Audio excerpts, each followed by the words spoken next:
If you want to create content but you're just not sure what niche to pick, here are 10 questions you can ask yourself to help you decide. Now, I like to think of the perfect niche as an intersection between your passion, what you're good at, and if there's a market for it. So in this video, I'm going to give you 6 questions to help you figure out your passion, 4 questions to determine what you're good at, and lastly, I'll give you this flowchart which I created, which will help you decide how you can stand out from your competition, whether you want to be the best, to be different, or to be the first. Now, let's get started with passion. So there's 6 questions in regards to passion, and the reason why passion is so important is because this content game is all about consistency. So if you're passionate about something, it's more likely that you're actually going to stick with it and play the game long term. So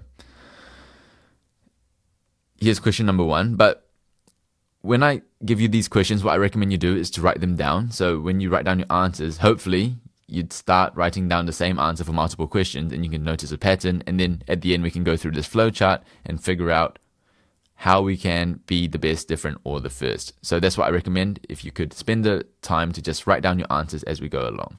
All right, let's get started. Number 1, what do people know you for talking about all the time? So if you go to a family gathering and your relatives are like, oh, there goes Junius, always talking about content creation, or there he goes talking about investing, or there he goes talking about videography and cinematic videos, that's a good topic to make content about, because then you know that you could talk for hours and hours on end about that topic and you can make a lot of videos, right? So if you know someone who you see at family gatherings, maybe it'd be useful to ask them, what do you know me as that guy for? Like, am I that investing guy? Am I that content creation guy? Yeah. So what do people know you for always talking about? Question number 2. What do you feel drawn to express in this world? So it's often useful to have a mission bigger than you, because somehow it gives you more energy and you just want to create content all the time. So if there's something that you feel drawn to express, something you feel that needs to be expressed in the world and you could do that, that's something you could do as well. So when I was making TikToks for this startup called Money Hub, I really felt compelled to make TikToks because I felt the financial literacy of New Zealand was not great, to say the least. So I felt as though it was my mission to help educate people on TikTok in New Zealand about personal finance. So that helped me grow this startup's TikTok. All right, next question is, what are you obsessed about? Do you have a certain lens in which you view the world? For example, if you're obsessed about videography, perhaps you view everything as, oh, I can frame this shot really well. I can film it in this angle and it would look really good this way. Or maybe, like me, content, oh, this would make an awesome piece of content. Oh, this relates to content in this way. If there's a lens in which you view the world, perhaps that's something you could make content about too. Next, who do you want to serve? It's often nice to actually like the people you're serving, because you're going to make content that tries to help them. So when I make content about video editing, that attracts a certain group of people, perhaps video editors, maybe a few entrepreneurs, content creators as well, which is more the goal. However, when I make content like this and it's more strategic and it's more targeted towards the entrepreneur, I'm going to attract entrepreneurs, which is actually the type of audience I enjoy. So if you're watching this video, I probably like you. So if you enjoy serving the person you're making content for, it's often more energizing and you want to make more content for them, which is why I enjoy making videos like this more. And it's often nice when your audience has some aspects of your younger self. So you're kind of feeling like you're helping a younger version of yourself. All right, so who do you want to serve? Next question, what do you personally want to develop in? So even though you might be good at something, you might not want to develop yourself further in that skill. Usually you teach a skill and you're only a few steps ahead. Unless you're an expert, then you're a few more steps ahead. But usually by teaching others, you develop yourself further. So say badminton, I'm pretty good at badminton, I like to think, back in high school, maybe not now. But I don't want to develop that skill anymore, so I don't want to make badminton videos. Whereas education, videography, things like that, that's more what I'm interested in, content creation. So if I want to develop in that skill, I can make content about that too. So by teaching others, I often go from 80 to 90 or to 100% competency. Or like I just increase my competency as I teach. The way I improve is by teaching. So if you want to make content about something, often try to make it in something that you're trying to develop yourself in. All right, next question, last question when it comes to passion. What content has most benefited your life? So for me, I consume a lot of entrepreneurship content by Alex Hormozi, Gary Vee. I used to consume a lot of Gary Vee back in the day. I also consumed shoe reviews by Junius. Their channel no longer exists. But like, these are channels that impacted my life. And generally, when something impacts your life, you kind of want to give back. So again, it gives you some sort of purpose bigger than yourself.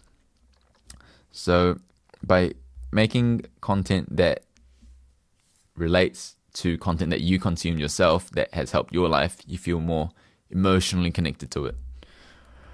So those are the 6 questions in regards to passion.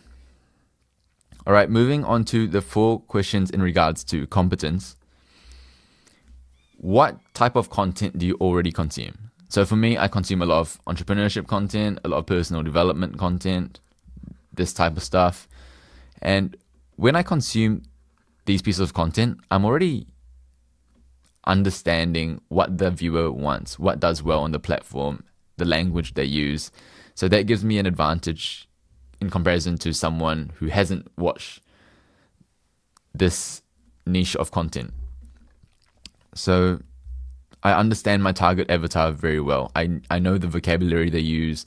I know how they dress. I know how they act. I'm not going to replicate them, but I kind of just know the target avatar well. And low-key, I'm the target avatar as well. So if I know myself well, I also know the target audience very well because I'm kind of just making videos for myself a few steps behind. So yeah, what type of content do you already consume?